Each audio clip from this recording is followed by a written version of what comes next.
He drove in silence for years until a passenger saw the insignia that should have never been public. The streets of Ann Arbor were loud, cracked, and impatient. Horns blared in rhythms more familiar than any song on the radio. Engines coughed and roared through intersections where lights changed but drivers didn't. Pedestrians glanced up from their phones just in time to avoid collisions. The whole city moved fast, even when it was stuck. But the man in the faded yellow taxi moved at his own speed. Always had.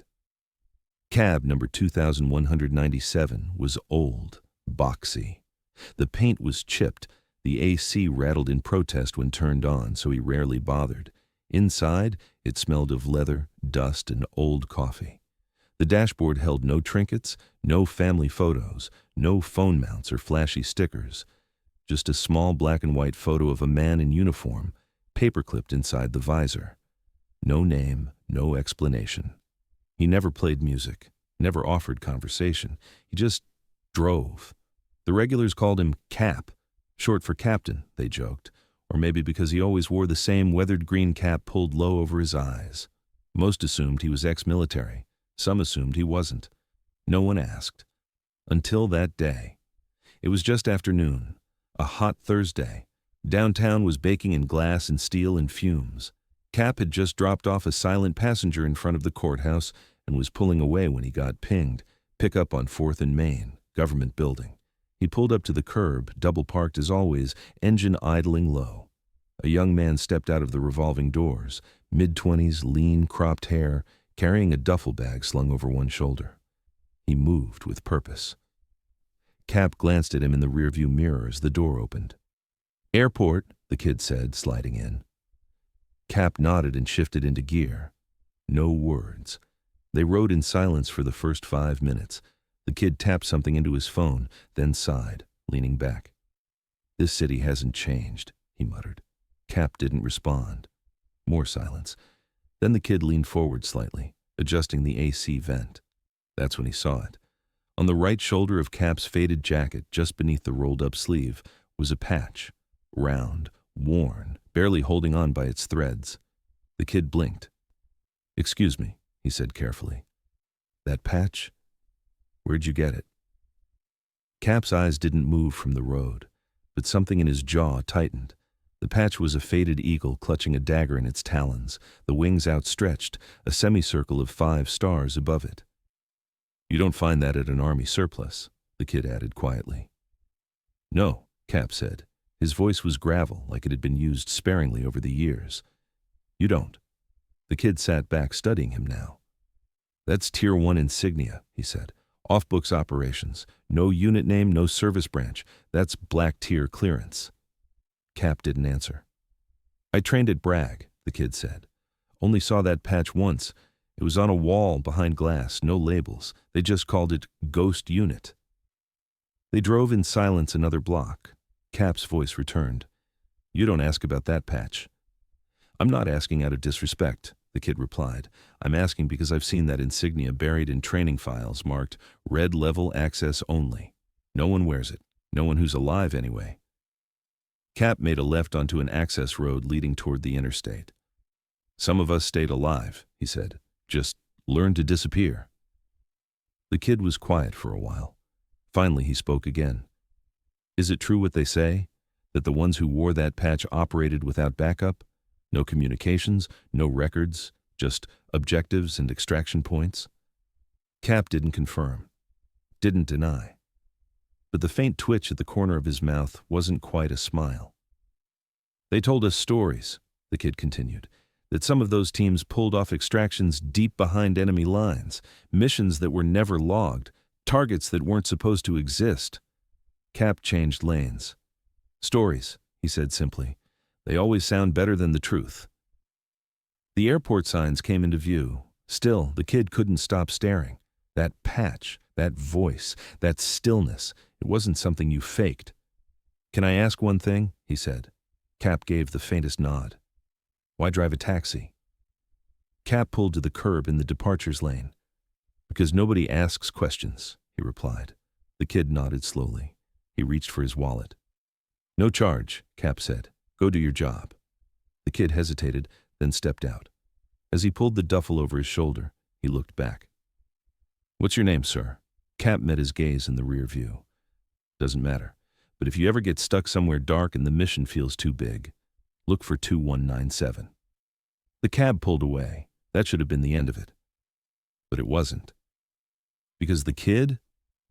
His name was Lieutenant Adam Vance, and 3 months later, in a desert no map admitted existed, he would radio for an extraction he was told wasn't possible. And that's where the story really begins. 3 months later, the call came in. A scrambled message from a fractured outpost outside a desert town whose name no one could pronounce and wouldn't be able to find again anyway. Coordinates bounced across 4 satellites, redacted before they hit the final screen.